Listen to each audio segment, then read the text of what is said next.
இப்போ நம்ம கூட இருக்குது ராப்டி T30 மோட்டார் சைக்கிள். இந்த மோட்டார் சைக்கிளோட ப்ளஸ் அண்ட் மைனஸ் இந்த வீடியோவில் பார்க்கலாம்.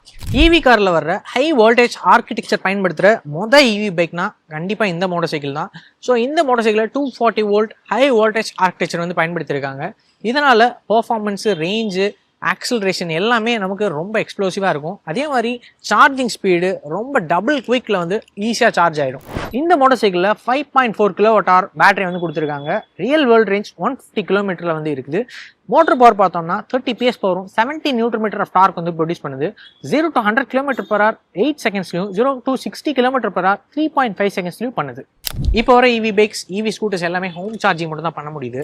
ஆனால் இந்த மோட்டார் சைக்கிளில் நாடு முழுக்க இருக்க கார் சார்ஜிங் ஸ்டேஷனில் சார்ஜ் பண்ண முடியும்னு சொன்னால் நம்புவீங்களா?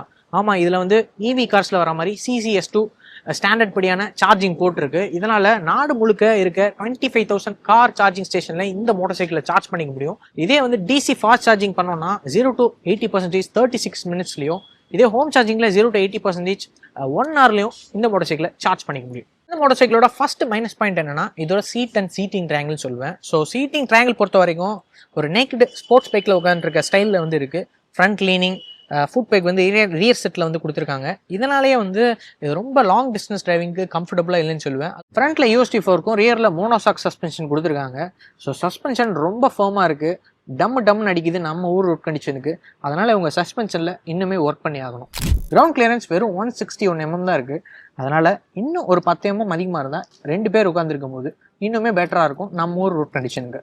400cc மோட்டார் சைக்கிள் கம்பேர் பண்ணும்போது இந்த மோட்டார் சைக்கிளோட வெயிட் வெறும் 177 kg தான் இருக்குது. அதே மாதிரி ஜேசியும் வந்து ரொம்ப லைட் வெயிட், ஹைவே ஸ்டெபிலிட்டியாக இருக்கட்டும், கார்னரிங் ஸ்டெபிலிட்டியாக இருக்கட்டும், ரொம்ப எக்ஸ்ட்ரானரியாக வந்து அவங்க டிசைன் பண்ணியிருக்காங்க. வெயிட் டிஸ்ட்ரிபியூஷனுமே ரொம்ப அருமையாக இருக்குன்னு சொல்லுவேன். என்ன ஒரு சின்ன மைனஸ் நான் இதில் பார்க்குறேன்னா டேர்னிங் ரேடியஸ் ரொம்பவே அதிகமாக இருக்குது. அதனால் மோட்டார் சைக்கிளை திருப்பணும்னா கொஞ்சம் அப்படி சுற்றி போய் தான் திருப்பிட்டு வர வேண்டியது இருக்குது. அது கொஞ்சம் கஷ்டமாக இருக்குது. ஸோ இந்த மோட்டார் சைக்கிளில் நான் சொன்ன மைனஸ்லாம் ஈஸியாக திருத்திக்க முடியும். ஆனால் இவங்க கொடுக்குற high voltage architecture, CCS2 charging point, இந்த மாதிரி விஷயங்கள்லாம் வந்து எந்த இவி பைக் கம்பெனிஸ்கிட்டையும் இல்லை. ஸோ இந்த மாதிரி விஷயங்கள்லாம் இருக்கும்போது மார்க்கெட்டிங்க்கு இவங்க அதிகமாக செலவு பண்ண வேண்டியது இருக்குது. ஒரு அருமையான ப்ராடக்ட் மட்டும் கொண்டு வரது முக்கியம் இல்லை, அதை எப்படி மார்க்கெட்டிங் பண்ணி மக்கள்கிட்ட விற்கணுங்கிறது ரொம்ப முக்கியமான விஷயம். அதே மாதிரி இவங்க டச் பாயிண்ட்ஸையும் இம்ப்ரூவ் பண்ண வேண்டியது இருக்குது. மார்க்கெட்டிங்கில் அதிகமாக ஃபோக்கஸ் பண்ணணும்.